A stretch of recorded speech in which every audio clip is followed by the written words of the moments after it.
कभी सोचा है सही और गलत में आखिर फर्क क्या है? क्या कुछ चीजें बस गलत ही होती हैं, चाहे कोई सरकार या कोई राजा कुछ भी कहे? ये वो सवाल है जो हम इंसानों ने सदियों से पूछे हैं, और इन्हीं सवालों ने जन्म दिया है एक बहुत ही पावरफुल आइडिया को। एक ऐसा कानून जो किसी भी बनाए गए कानून से भी ऊपर है। तो चलिए इसी बड़े सवाल की पड़ताल करते हैं। क्या वाकई में कोई ऐसा मॉरल लॉ है जो सबसे ऊपर है? एक ऐसा नैतिक कंपस जो हम सब के अंदर है, चाहे हम दुनिया के किसी भी कोने में रहते हों। ये कोई सिर्फ फिलॉसफी का सवाल नहीं है। ये सवाल हमारी बुनियाद से जुड़ा है, हमारे अधिकारों से, हमारे समाज से, और हम एक दूसरे के साथ कैसे रहते हैं उससे। तो हमारी इस कहानी का हीरो है नेचुरल लॉ, यानी प्राकृतिक कानून। इसका सबसे बेसिक आइडिया ये है कि सही और गलत बस हमारी पसंद का मामला नहीं है, बल्कि कुछ नैतिक सच तो जैसे ब्रह्मांड का हिस्सा हैं, और वो बस इंतजार कर रहे हैं कि हम अपने तर्क से, अपनी समझ से उन्हें खोज निकालें। अब इस आइडिया को ठीक से समझने के लिए ना हमें इसके ऑपोजिट को देखना होगा, जिसे कहते हैं पॉजिटिव लॉ। ये वो कानून है जिन्हें सरकारें बनाती हैं, कागज पर लिखती हैं और लागू करती हैं, जैसे कि ट्रैफिक रूल्स या टैक्स के कानून। तो फर्क क्या हुआ? प्राकृतिक कानून कहता है कि नियम खोजे जाते हैं, जबकि पॉजिटिव लॉ मानता है कि नियम बनाए जाते हैं। और बस यहीं से इस कहानी का सारा संघर्ष शुरू होता है। अच्छा, तो ये जो आइडिया है ये कोई आज का नहीं है। इसकी जड़ें बहुत बहुत गहरी हैं, इतनी गहरी कि ये हमें वेस्टर्न सिविलाइजेशन की शुरुआत तक ले जाती हैं। तो चलिए जरा टाइम में पीछे चलते हैं और देखते हैं कि ये विचार आखिर पनपा कैसे। इसकी पहली झलक वो हमें मिलती है एंशंट ग्रीस में, अरस्तु के काम में। उन्होंने एक ऐसे यूनिवर्सल कानून की बात की जो सब पर लागू होता है। फिर आए स्टोइक फिलोसोफर्स, जिन्होंने इस आइडिया को एक पूरी सोच, एक पूरी फिलॉसफी में बदल दिया। लेकिन जो असली गेम चेंजर थे, वो थे रोमन विचारक सिसरो। सिसरो के इन शब्दों में जो ताकत है ना, वो आज भी महसूस की जा सकती है। उनके लिए प्राकृतिक कानून किसी एक शहर या किसी एक वक्त तक सीमित नहीं था। ये तो इंसान होने का ही एक हिस्सा था, जैसे न्याय का एक यूनिवर्सल ग्रामर जो हर जगह हर किसी के लिए एक जैसा था। ये वो आइडिया था जो आने वाली सदियों तक गूंजने वाला था। अब कहानी आगे बढ़ती है और हम पहुंचते हैं मिडिल एजेस में। यहाँ प्राकृतिक कानून के विचार को एक ऐसी शक्ति मिली जिसकी किसी ने कल्पना भी नहीं की थी, जब इसे ईसाई धर्मशास्त्र के साथ मिला दिया गया। और इस बदलाव के सेंटर में थे एक बहुत बड़े विचारक, थॉमस एक्विनास। उन्होंने सिसरो की फिलॉसफी को एक डिवाइन बेस दे दिया। एक्विनास के लिए जब हम तर्क का इस्तेमाल करते हैं तो हम सिर्फ सोच नहीं रहे होते, बल्कि हम जैसे ईश्वर के तर्क का एक हिस्सा बन रहे होते हैं। इसने प्राकृतिक कानून को एक दार्शनिक सिद्धांत से उठाकर एक पवित्र कर्तव्य बना दिया।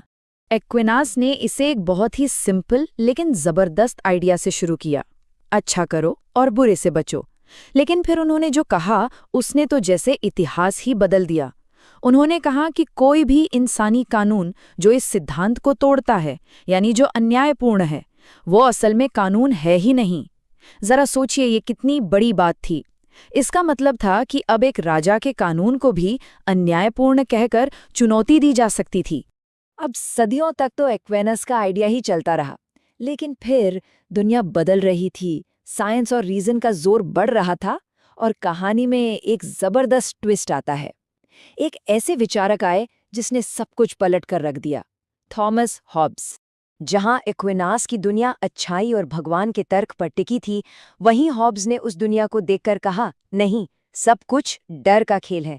उनका मानना था कि इंसान स्वभाव से ही स्वार्थी होता है और कानून का मकसद हमें अच्छा बनाना नहीं, बल्कि हमें एक दूसरे को मारने से रोकना है। ये अच्छाई की लड़ाई नहीं थी, ये तो बस जिंदा रहने की लड़ाई थी। हॉब्स का ये जो फेमस कोट है ना, ये उनकी पूरी सोच को एक लाइन में बता देता है।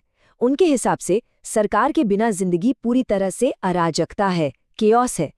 इसलिए प्राकृतिक कानून का बस एक ही मतलब था, जिंदा रहने के लिए जो करना पड़े करो। और इस केओस को रोकने के लिए एक बेहद शक्तिशाली शासक की जरूरत थी। लेकिन रुकिए, कहानी अभी खत्म नहीं हुई है। हॉब्स की इस चुनौती के जवाब में एक और विचारक सामने आए, जिन्होंने प्राकृतिक कानून को एक बिल्कुल नया और क्रांतिकारी रूप दे दिया और उसे व्यक्तिगत अधिकारों का सिद्धांत बना दिया। उनका नाम था जॉन लॉक। लॉक का जो तर्क था वो इतना पावरफुल था कि उसने दुनिया बदल दी। देखिए कैसे। उन्होंने कहा, हॉब्स गलत हैं।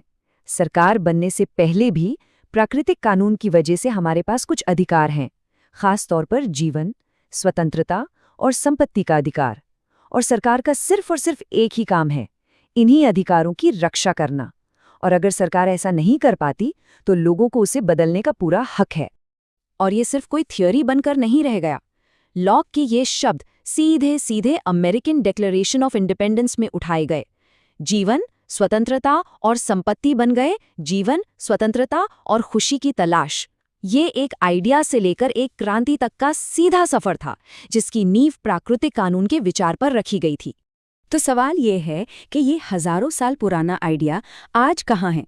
क्या ये बस इतिहास की किताबों में बंद हो गया है? नहीं, बिल्कुल नहीं। प्राकृतिक कानून की कहानी आज भी लिखी जा रही है और ये हमारी सबसे ज़रूरी बहसों के बीच में जिंदा है। आज जब भी हम यूनिवर्सल ह्यूमन राइट्स की बात करते हैं तो असल में हम प्राकृतिक कानून की ही भाषा बोल रहे होते हैं। जब जज संविधान की व्याख्या करते हैं तो वो अक्सर उन सिद्धांतों पर बहस करते हैं जो लिखे हुए शब्दों से भी परे हैं। ये आइडिया कि सरकार की शक्ति की भी कुछ सीमाएं हैं, ये सीधा सिसरो, एक्विनास और लॉक से ही तो आता है। और यहीं पर आकर हम इस कहानी के सबसे बड़े और शायद सबसे मुश्किल सवाल पर पहुंचते हैं। अगर एक कानून है जो हम सबसे ऊपर है, तो ये तय करने का अधिकार किसे है कि वो कानून आखिर कहता क्या है? इस सवाल का जवाब शायद आसान नहीं है, लेकिन इस पर सोचना ही हमें न्याय, अधिकार और इंसान होने के गहरे मतलब के और करीब ले जाता है।